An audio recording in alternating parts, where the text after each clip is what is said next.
Story's over. Great. Hello YouTubers and Doctor Who fans. I just finished watching what may be the most boring Doctor Who story ever.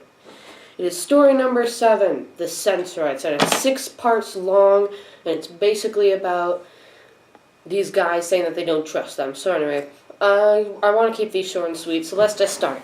So, part 1 is the Doctor and Ian, Susan and Barbara in the TARDIS, and they're discussing about their past adventures in the TARDIS. But anyway, that's not really important. It's just a nice little touching scene. If you want to watch it, then go watch part 1. You don't have to experience any of the boredom because it's in like the very first few minutes of the show. But anyway, so they exit and they're on a spaceship. That's why Barbara was saying inside something. They were inside a spaceship. They were not moving, yet they were still moving. They were not moving as in the TARDIS wasn't going through the time vortex anymore, but they were still moving as in they were on a spaceship which was flying through space. So anyway, so they land and then they find 2 people who, they're dead! No, I'm just joking, so they're not dead. They're something to do with faking death or something. They appear to be dead, let's just say that. And these weird creatures did it to them. And they are captured in that spaceship. And one of their men has been stolen by the space creatures. It's basically one episode of that. Just like, what are these creatures? Do we trust them? Who's this guy? One of your men got captured? This is going to be such an interesting story, isn't it? And then it ends with them realizing, the space creatures are close to us. Everyone quiet down, like this.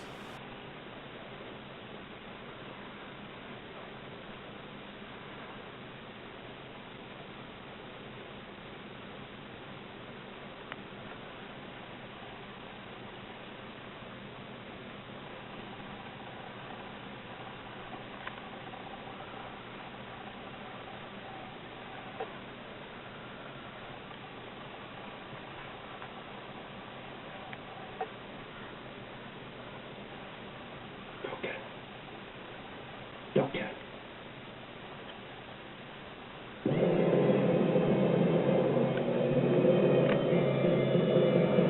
So then, wait, what am I doing on the couch? Oh yeah, I start filming as soon as I finished watching the story. I normally start up at the bed. Hang on a minute.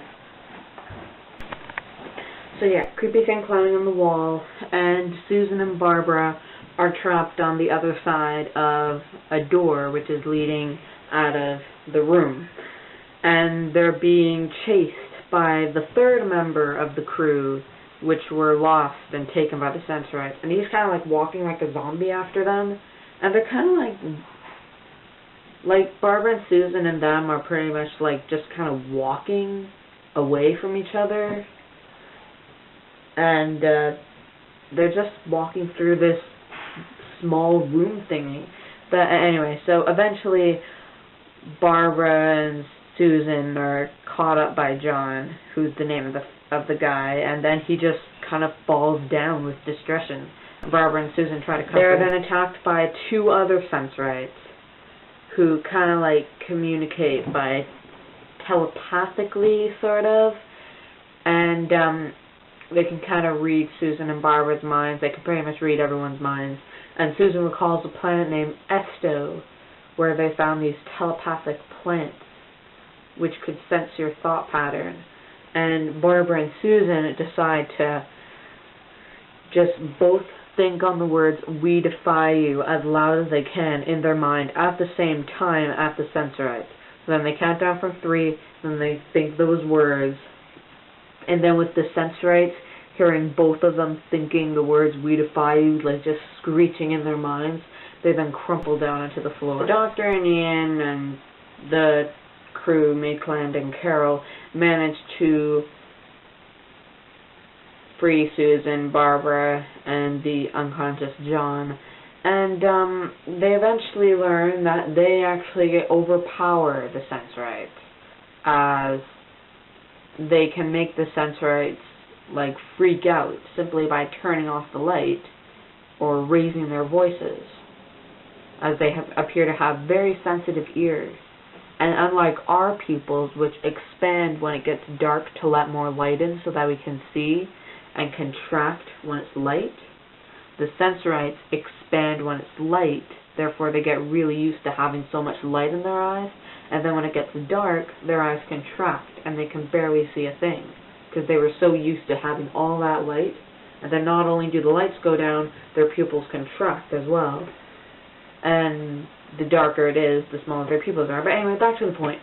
So, yeah, the Sensorites appear to be having kind of like, they appear to be influencing Susan by communicating with her telepathically, the Sensorites.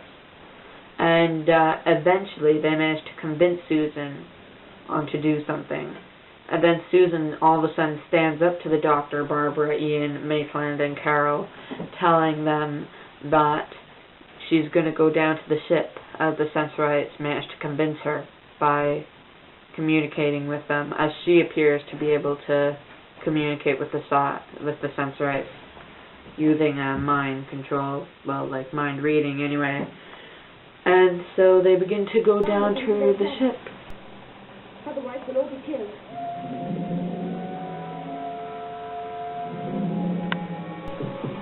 And that cliffhanger was pretty much useless, because then the doctor, Barbara, and Ian just run back in through the door, and they're like, "Come with us now!" Just like, okay, she should have to shout. And she just goes back. And, yeah, so, yeah, that cliffhanger was just pretty much a waste of time. So, they agree that Maitland and Barbara will stay on the ship with the Sensorite warrior, and the rest of the gang will go down to the Sensphere. And the Sensorites start talking about how this is why we trapped you up here. It's because you came to the Sensphere and then you went to tell the others about the riches of the planet, and they crashed, polluting the planet, and everything died. Just for a children's show, there's certainly a lot of deaths in there. But anyway, so they head off down to the ship. I should also mention, kind of interestingly, same with William Hartnell for episodes 3 and 4 for the Keys of Marinus. The reason why Barbara would stay on the ship was because that her actress was going on a holiday for the weeks when they would be filming the next episode. So, yeah. So anyway, off to the Sensphere. And then there's this discussion between the three Sensorites. One is an elder and another is a second elder, and you can tell because the elder has 2 straps over himself and the second elder has 1 strap over himself, and the scientist has a collar, and that totally allows them to tell, because it's not like they can just take off their straps and then place it on another Sensorite, can they? They just spoiled a bit of it there. But anyway, so yeah, the elder Sensorite is saying how they will reward the human race if they can cure the Sensorite disease, and then the others are just like, yeah, I don't trust. What? Oh right. My god, this episode is so boring. Okay, so just to let you know, in the background of these episodes, they switch straps, and, you know, the second elder gets killed, someone replaces him and pretends to be it,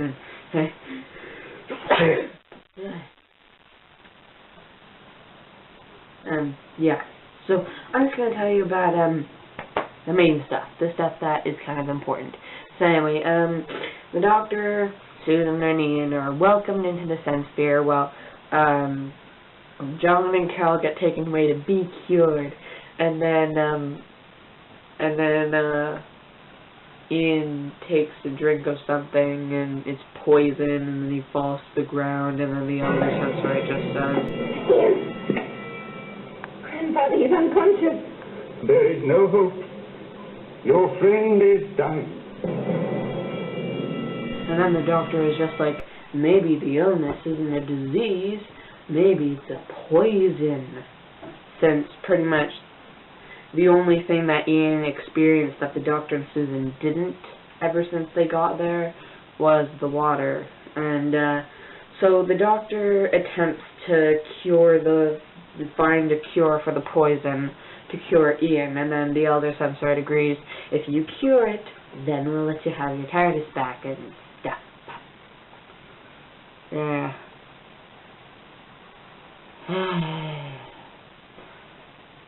And the doctor makes a list of 10 different chemicals, and the 8th chemical seems to be the one that will cure him. And Ian gets cured. And then something about, like, there's this tunnel that the Sensorites are afraid to enter because there's noise and darkness. And of course, as I told you earlier, noise and darkness are the Sensorites' weaknesses. Then the doctor and Ian and Susan go into the tunnel to investigate. The doctor gets ahead of the gang a bit, and then there's just this giant roar or something. Is it?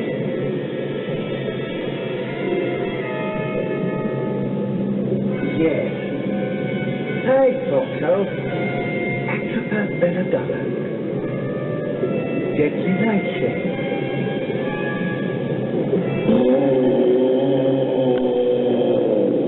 And, did we even find out what that was? I don't even know. Okay, so, they get out of the tunnel, John gets cured, Carol gets kidnapped.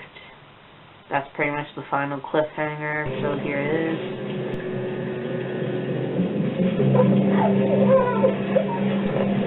Barbara comes down and rescues Carol, blah, blah, blah, and then, I don't know what happens. I don't know, I pretty much got bored here. I was pretty much half asleep through episode 6. So anyway, yeah, that's pretty much it. You got the main storyline. You got the cliffhangers. You got the main storyline. You didn't get a lot of details. So, I would recommend that you watch the story, because I missed out a lot of stuff. But anyway, the ending. So, they're back in the TARDIS, and Susan's gonna learn her telepathic superpower, which is good, because no one wants to have their mind being read half the time. And then they go off, and then Ian watches them go off in a spaceship, and he's like, well, at least they know where they're going. And then the doctor is insulting, and he's like, what? Are you insulting me? Well, at least they know where they're going. Implying I don't? I didn't mean anything. So you think I'm an incompetent old fool, do you? Now, Doctor, I never said Since that. you are so dissatisfied, my boy, you can get off the ship. And the very next place we stop, I shall take you off myself, and that is quite final. Carry on. If you want to get the full storyline and completely understand this, then yeah, by all means, buy the DVD and watch it. But, I don't know, it's an exciting story, I don't know. It is a well-written story. It's just kind of really bad directed. And, you know, like, it's really well written. It's a good story. But the monsters, I mean, like, seriously, aren't the monsters supposed to be stronger than the Doctor? And but here the Doctor is stronger than the Sensorites, and it's what is even the moral to this? The moral is something like, don't trust people because they're different. Actually, that may be actually a good idea, because there were these two Sensorites who were kind of thinking these humans are different, so we shouldn't trust them. So yeah, maybe this is something to stop racism or something. And but yeah, it's really well written, but the monsters suck. It's really bad directed. There's a really good special feature on the DVD about like it was something like Peter R. Newman he wrote the Sensorites, and we only pretty much know 3 things about him. Number 1, he wrote the Doctor Who story, Number the 2, Sensorites. He died in 1969. And number 3, he died in 1975. I bet you're confused and scratching your head.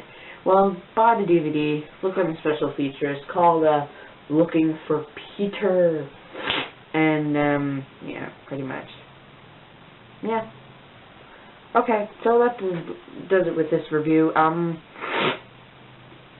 of depends on how you look at it. I personally don't enjoy it. I'll watch it if you just randomly put it on the TV, then I'll watch it, and I'll probably manage to stay awake that time, but for now, I don't know, I saw it once. It was enough, but yeah, okay. Well, I'll see you next time where I review story number 8, The Reign of Terror, which is also our final story of the first season of Doctor Who. So It all started out as a mild curiosity in the junkyard, and now it's turned out to be quite a great spirited adventure, don't you think? Yes.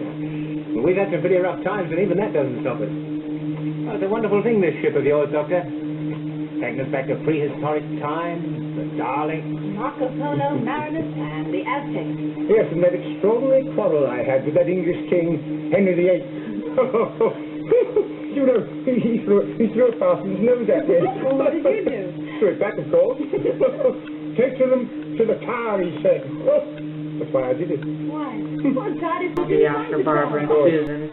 And Susan are kind of like running, but, you know, like it's kind of like a small maze, you know, like pretty much like the top floor of this house, pretty much, like, you got 4 rooms, you got a small little hallway. Okay, that's a bad blooper.